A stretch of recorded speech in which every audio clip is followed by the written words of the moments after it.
Okay, Jacques and I are here, and we're going to show you how to make the filling for pumpkin pie.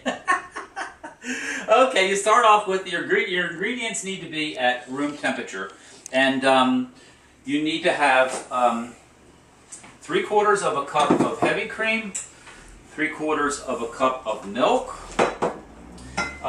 You're going to use 2 cups of pumpkin puree. You're going to use 3/4 of a cup of white sugar, 3/4 of a cup of brown sugar. You're going to use a teaspoon of cinnamon, a teaspoon of ground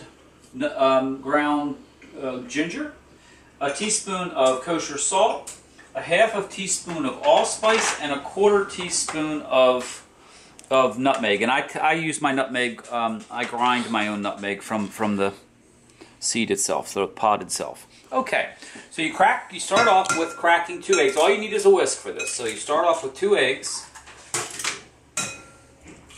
into the bowl.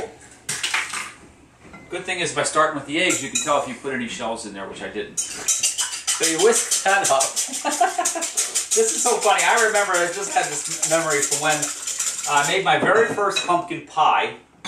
It was actually for Christmas.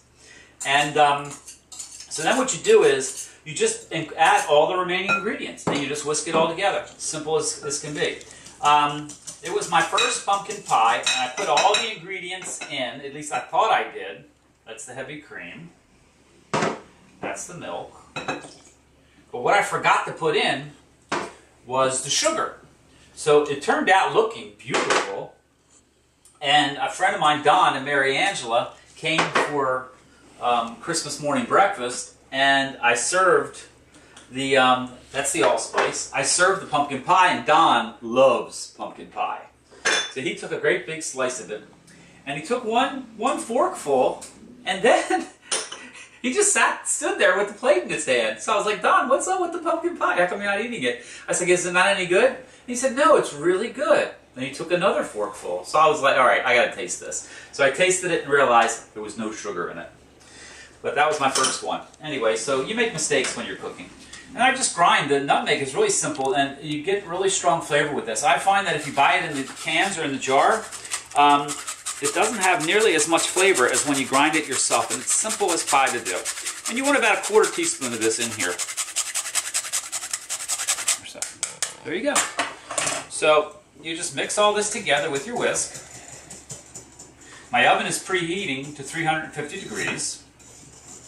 This pie is going to take about 40 minutes or so to cook, and you'll be able to tell when it's done because when you nudge on the side, the center will quiver. You don't want it real loose, but you don't want it to get too dry either, because if it gets too dry, what will happen is it'll crack and all. You don't want that to happen. So that's all there is to it, really. That's it. So I'm going to get the pie shell out of the fridge.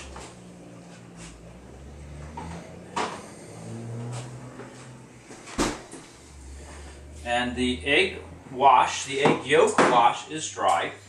So I'm just going to pour this right in. That's all you do.